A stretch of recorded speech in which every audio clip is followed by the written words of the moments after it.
Grab. Get it?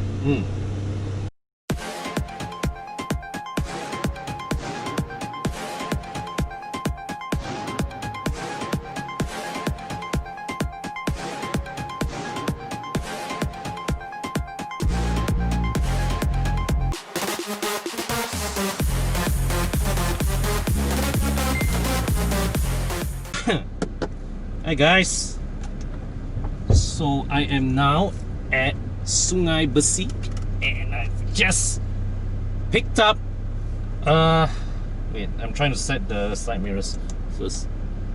I am in a Porsche, and well, this is perhaps the most recognizable Porsche. This is the new generation Porsche, the 992 generation, the Porsche 911 Carrera 4S. Yeah, so currently this is the 992 generation in Malaysia is only available as the Carrera S, which is rear wheel drive, or the Carrera 4S that I'm testing here, which is all wheel drive. So I'm on my way to pick Bobby up, and we will be taking this car out for a spin. This is my, would you believe it, this is my first time driving a Porsche 911 on the road. I've driven 911s on Sepang track, Porsche track day areas, but this is my first time on the road. And you know, immediately the one point that I get about this car is how they say, is what they say about how Porsches are like your everyday supercar. These are cars that you can take to Sepang and, you know, and whack lap after lap, lap after lap, and then after that you head home in absolute comfort. See, because I've got nice cold air conditioning, the suspension is not at all harsh for day use. I'm sure you know which road is this. All right. So going over patches of road, yes, you can feel the surface underneath you, but it's not a jarring ride.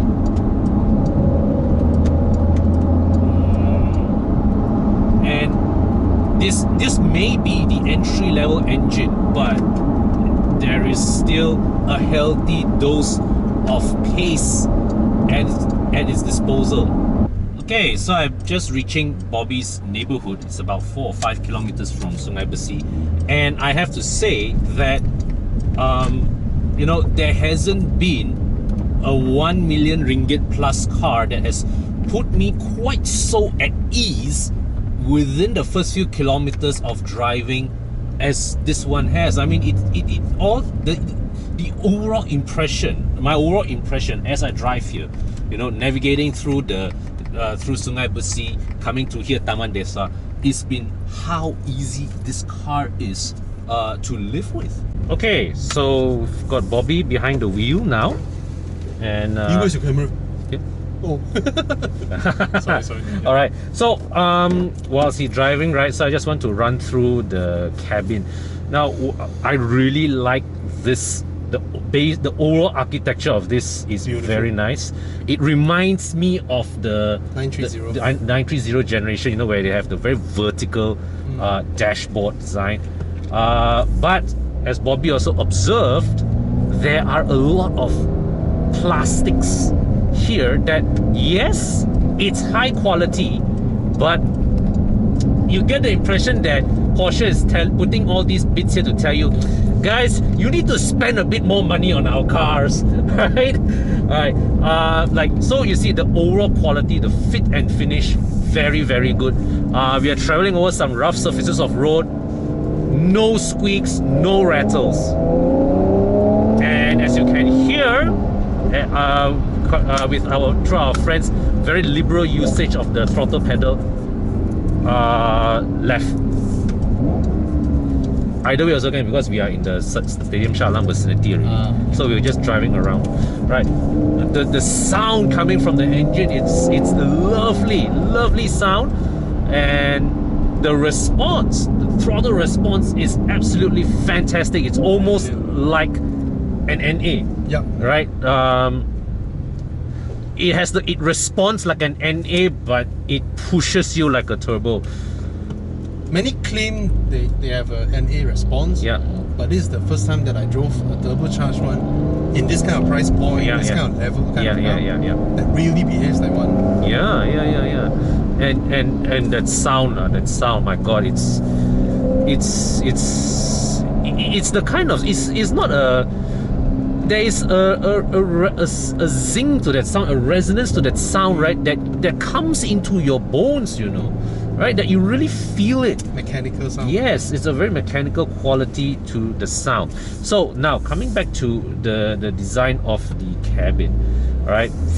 Basic oak design is fantastic. The materials are quality, but it's also, yeah, it's structured in such a way that it gives opportunity for you to upspec A lot of things. a lot of things. Steering. The steering wheel is a bit of a sore point because It's Bobby, a nice steering wheel. Just you kind of squeeze and see. Can you hear the squeaking? Yeah. So it's very obvious that this part is designed with the intention, you know, to allow for upspecking. All right, like this bit here. Now I appreciate the texture on this trim piece, but it is very also obviously a piece of plastic. they use many types of different types of quality plastics Yes. to fit the cabin together. Yep. So that they allow you to spec Yep. and change things. Yes. But make no mistake, it's quality. It's quality. But it's just to entice you to spend a bit more money. Okay. Yeah. But like you see, overall the switch gear. All right. You got these knurl patterns here at the edge of the thing.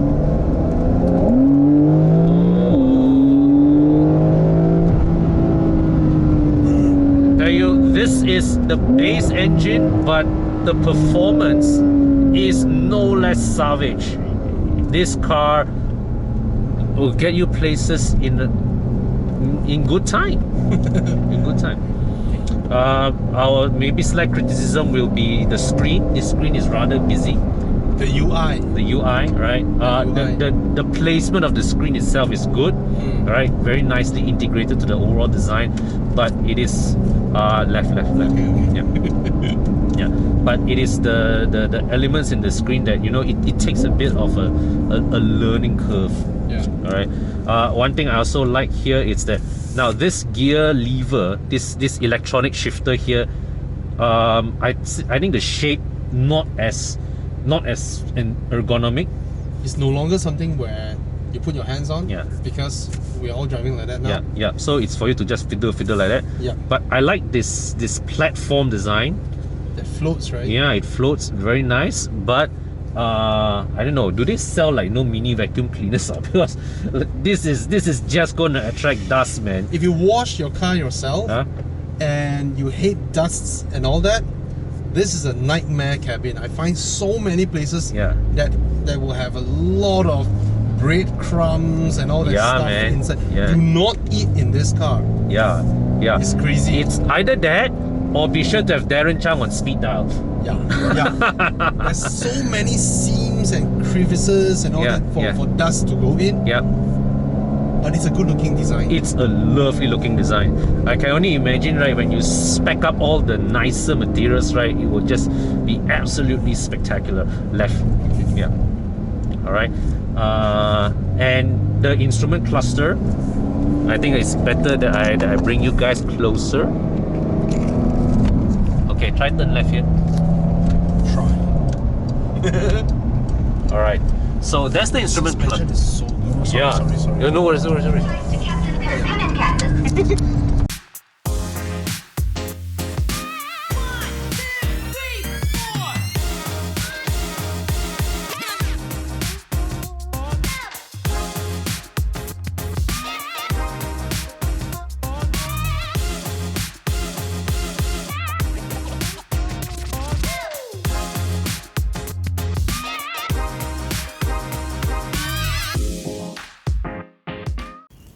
Alright guys, so we've had to excuse Bobby. He has other tasks at hand, and now I will be taking you through the 911 on a walk around on my own.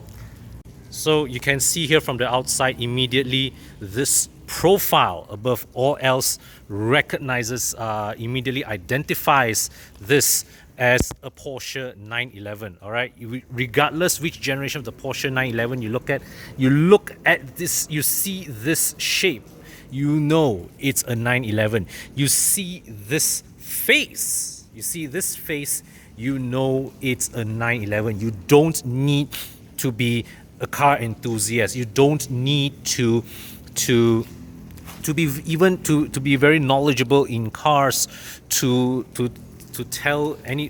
recognize the significance of this car and this shape. The 911 is easily one of the most recognizable, most iconic car models ever produced. All right, and this one continues on the lineage, and as always, right, with every successive generation of the 911, because Porsche is in a way constrained in having to maintain this shape, what they do every time is they just refine and continue to refine the details.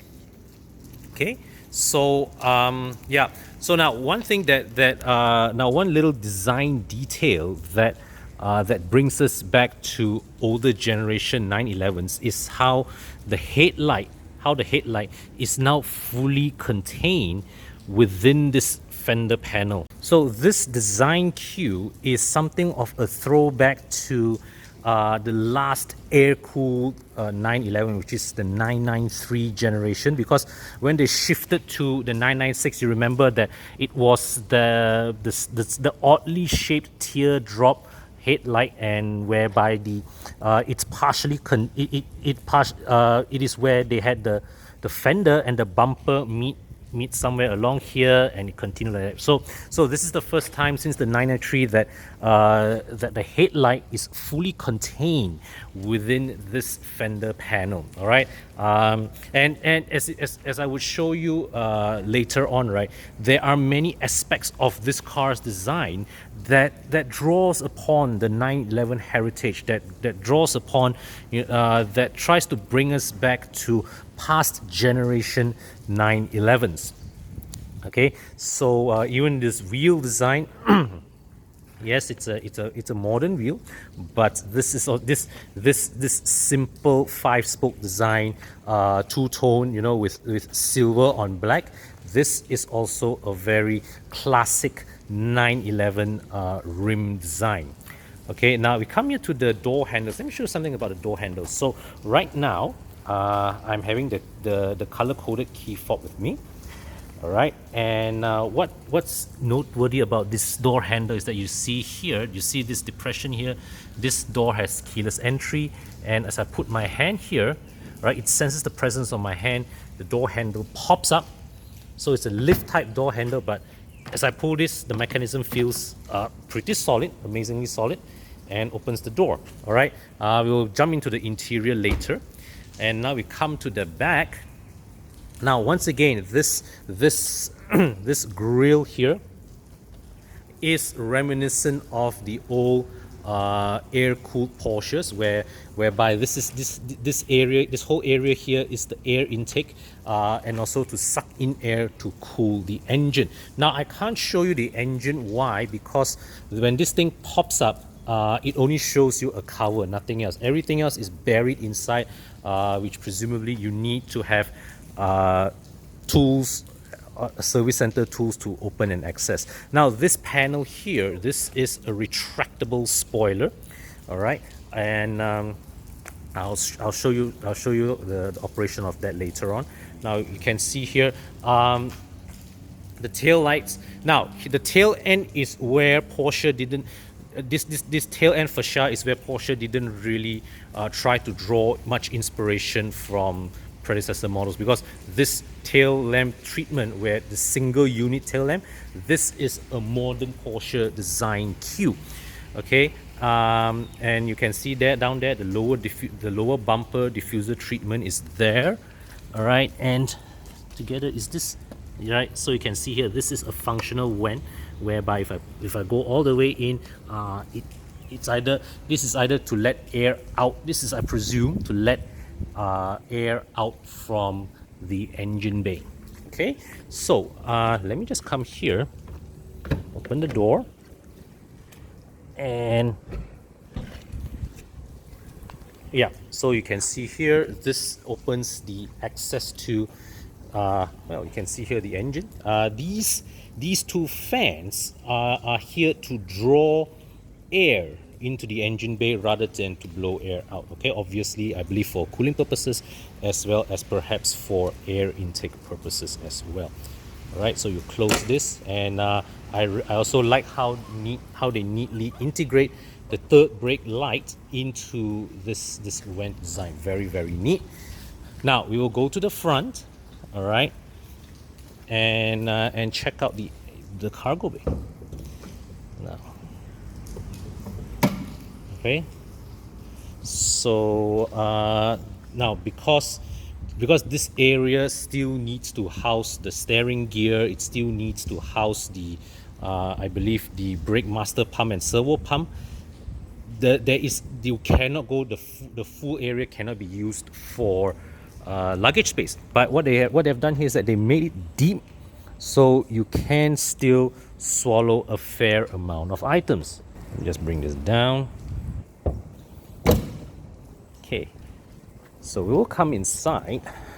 Now it's keyless entry, but they have still left this old-fashioned, sort of old-fashioned. So you start the car with an old-fashioned twist.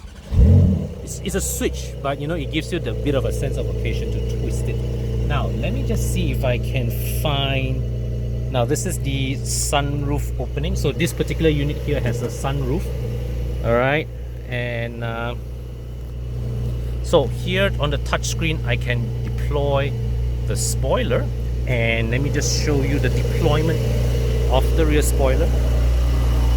Alright, so that's the spoiler deployed.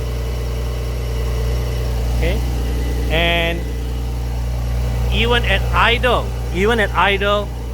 this 3-liter turbocharged flat 6 engine makes quite a sound. Alright, it rumbles with menace.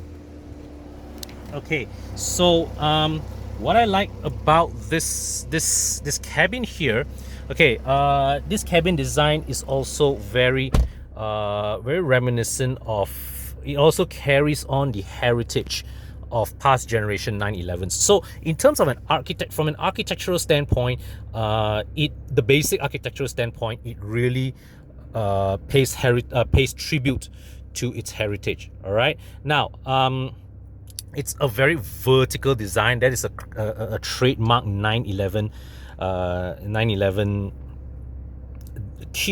feature. Okay, and so you see here you have a center screen here that sits neatly in the assembly. All right, nice control buttons here, good tactile feel. Okay, so you have, this is the climate control. This area is bare. This is the gear selector switch.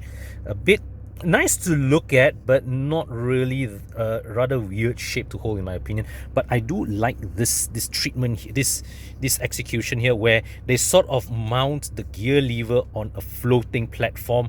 Great to look at, but I hope you guys have Darren Chang on speed dial if you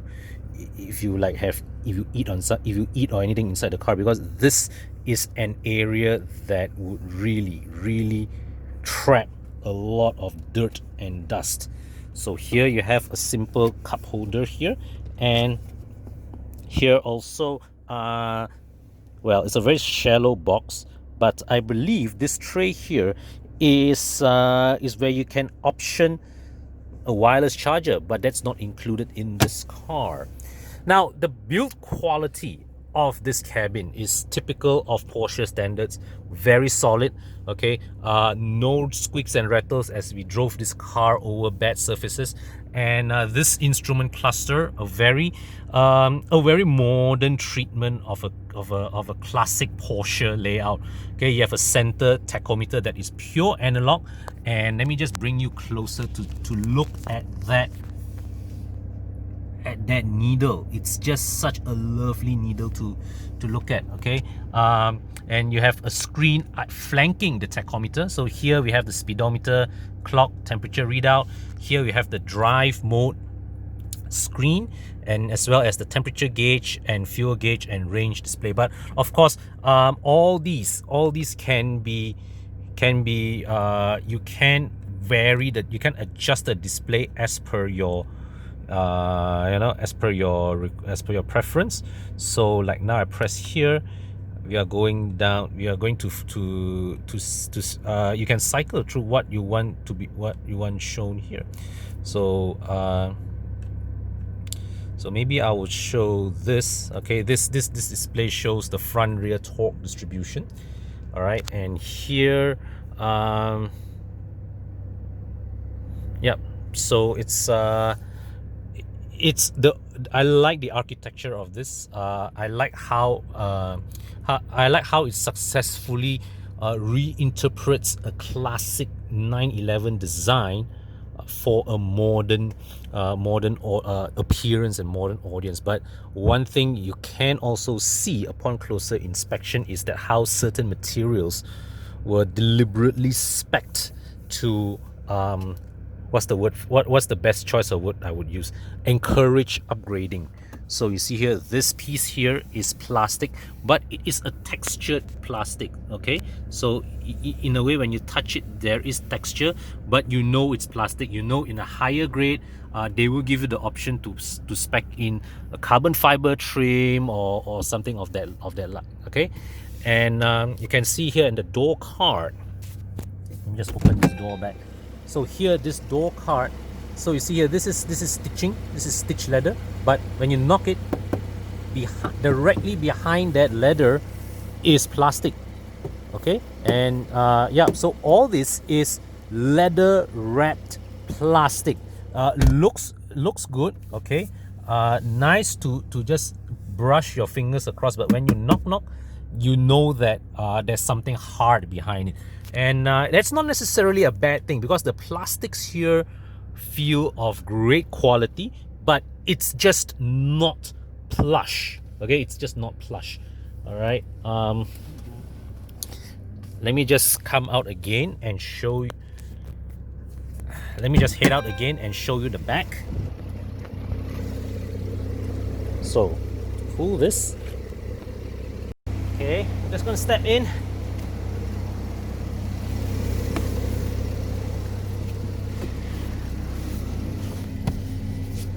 Okay, I'm not sure why I bothered, because I'm 170 centimeters tall and I have to bow inside this. So definitely this is perhaps a place best suited for my daughter rather than myself.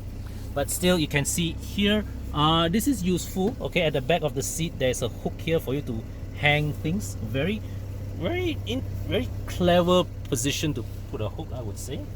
So the 911, well, as tested in this Carrera 4S guys here, right?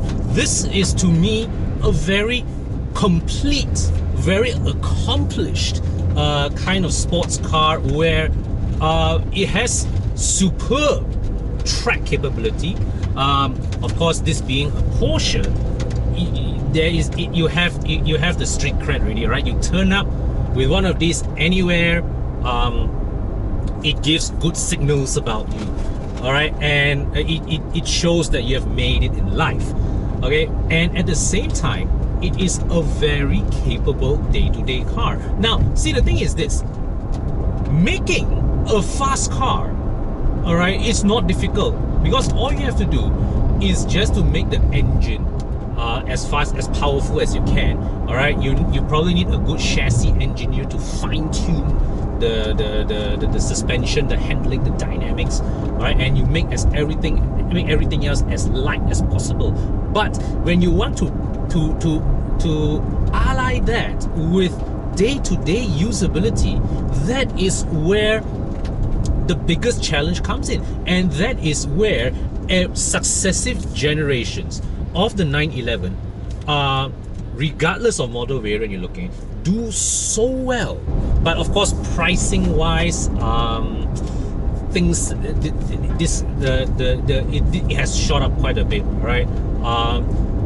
The Carrera 4S that you see here costs 1.2 million ringgit, and that is before you include the options that Porsche Malaysia have spec'd into this particular unit. In this exact unit that you see here, if you were to buy this brand new, the price would be 1.4, and that is a lot of money, even though we say that this is, well, a lot of car.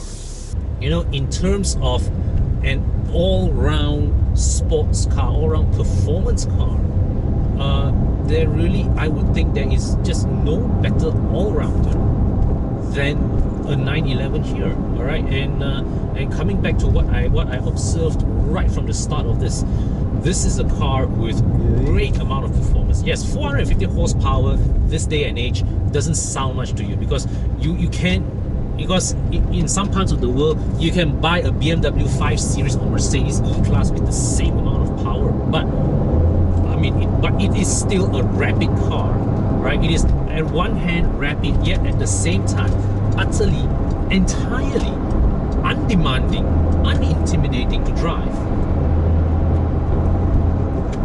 So there are many layers of abilities in this car, but you know, you can choose to drive this like a normal day-to-day car, or you can push it right up to the limit and it will take it. And this is a car that is well put together enough that it can handle the rigors of day-to-day use better than you would expect from a Ferrari, a Lamborghini, or a McLaren. All these hypercars that give you, yes, a lot of performance, but at the same time, you won't use it as a daily. You buy one of this, all right, because you have, I don't know, maybe a Golf GTI, a Mercedes E-Class, or something a bit more utilitarian, a bit more practical for your day-to-day chores. But with this, you probably would still have something more practical and utilitarian for your day-to-day chores. But this, at the end of it, you can use it for your utilitarian and day-to-day chores, provided you don't have to fetch 4 adults at a time. You don't have a lot of cargo carrying to do. You're just shuttling between destinations, you yourself and maybe plus your partner. It will do the job. It will do the job because, yeah, easy to drive, good ride, good handling. I would say this is a very complete, very accomplished, all-occasion, all-rounder sports car. Now, as we all know, Pacific and Orient's Pro Mileage plan allows you to save up to 40% of your car insurance renewal if your mileage does not exceed 5,000 kilometers per year. But do you know that even if your mileage exceeds the 5,000 kilometer mark, you can still benefit from that plan?